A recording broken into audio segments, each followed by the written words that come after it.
हरीश जी को मैं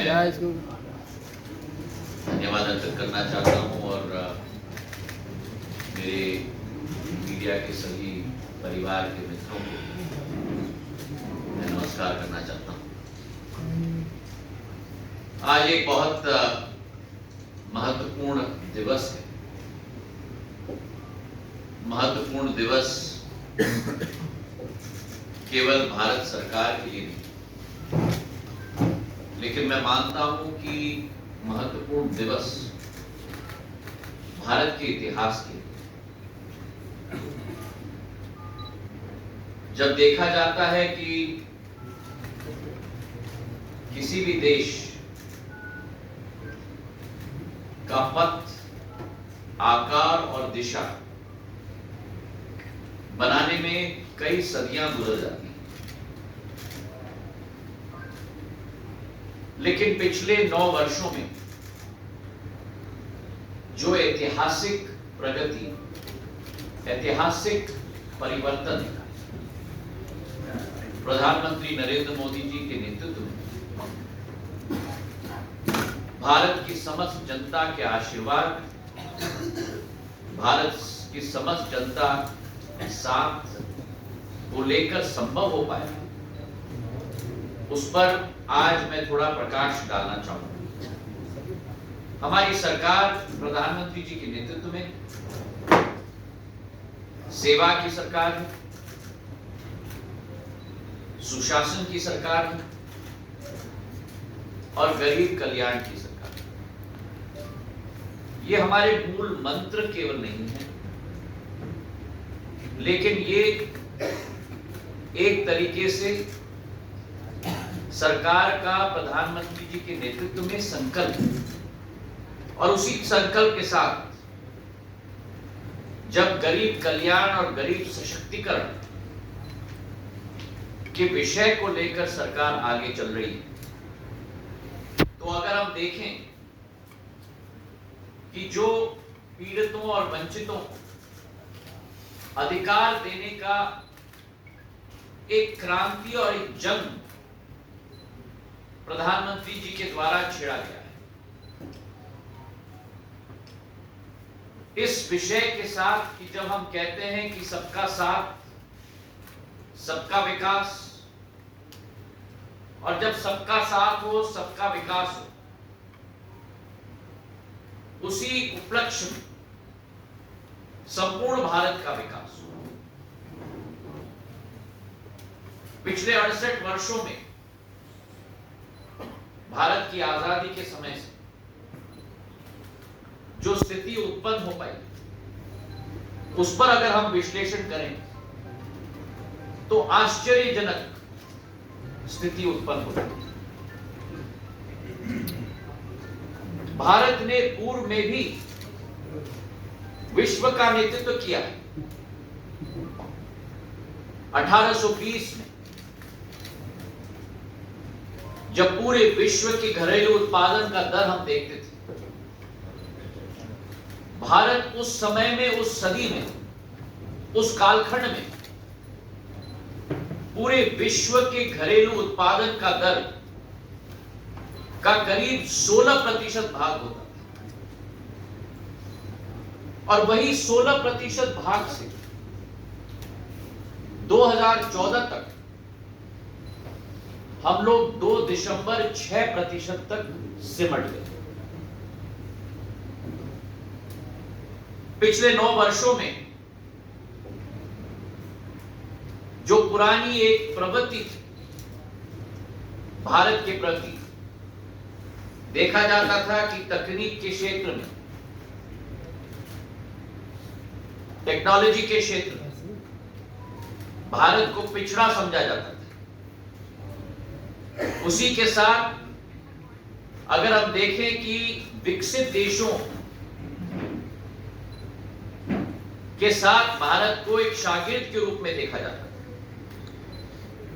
और वहीं एक भ्रष्टाचार का आलम था, और सरहद पर विदेशी ताकतों के समक्ष भारत कभी भी अग्रसर नहीं हो पाता। और आज अगर हम जो स्वरूप देखें पिछले 9 वर्षों का, कभी कभी लगता है कि विश्वास नहीं होता है कि वही भारत है। जो परिवर्तन, आश्चर्यजनक परिवर्तन हम लोग ला पाए प्रधानमंत्री जी के नेतृत्व में। जो औपनिवेशक एक छवि होती थी भारत की, आज वो परिवर्तित होकर आत्मनिर्भर छवि बन चुकी है। और उस आत्मनिर्भर छवि के साथ साथ इसका एक बहुत बेहतरीन उदाहरण हमने कल संसद भवन के लोकार्पण में देखा, जो भारत की प्रगति, भारत की विकास के प्रतिबिंब के रूप में आज खड़ा हो चुका है। संपूर्ण भारत का समावेश है उस इमारत में, जहां एक तरफ आधुनिकता को अपनाया गया है, वहीं प्राचीन संस्कृति, प्राचीन मूल्य, प्राचीन सिद्धांत, भारत के कोने कोने की क्षमता, एक एक राज्य की क्षमता अलौकिक रूप से उस इमारत में आज शामिल हो चुकी है। तो वो संसद भवन प्रजातंत्र की जननी के रूप में केवल नहीं, लेकिन हर एक भारतवासी की आत्मा, आशा और अभिलाषा की प्रतिबिंब आज बन चुकी है। तो एक परिवर्तन मेरे भाइयों और बहनों आया है, और आज वही भारत जो 11 नंबर पर था आर्थिक विकसित देशों के रूप में 2014 में, आज वही भारत 9 वर्षों में 5 नंबर पर आ चुका है। और हमने किसको पीछे छोड़ा है? जिस देश की विचारधारा थी भारत के ऊपर राज करनी, उस यूनाइटेड किंगडम को 6वीं जगह पे रखकर आज भारत 5वें नंबर पर आ चुका है। और ये अंत नहीं है, ये तो महज शुरुआत है इस सफर की। और आपके द्वारा दर्शकों को भी विश्वास दिलाना चाहता हूं कि प्रधानमंत्री जी का संकल्प कि 2030 तक यही भारत तो 11 नंबर पर था, जो आज 5 नंबर पर है, 2030 तक वही भारत तीसरी सबसे बड़ी आर्थिक महाशक्ति के रूप में उभरने वाली है। जापान और जर्मनी को आने वाले 7 सालों में हम पीछे छोड़कर तीसरे नंबर पर पहुंचने वाले। आर्थिक रूप की दृष्टिकोण अगर हम देखें तो आज भारत में आर्थिक प्रगति 6.1% के आधार पर बढ़ रही, जो आज विश्व में एक नया कीर्तिमान, सबसे विकसित प्रगतिशील देश के रूप में आज भारत उभर रहा है।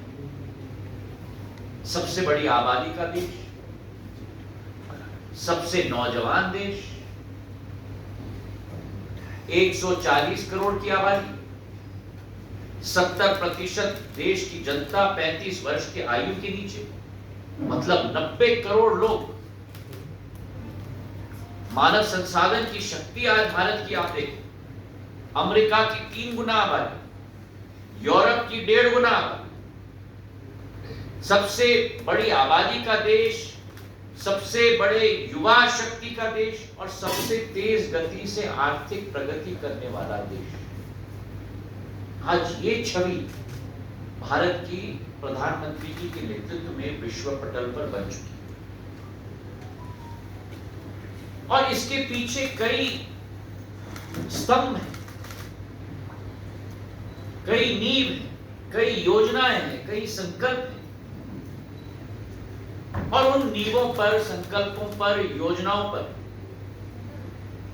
थोड़ा प्रकाश में डालना चाहूंगा। सरकार की पहला संकल्प कि गरीबों का उत्थान, गरीबों के लिए सेफ्टी नेट।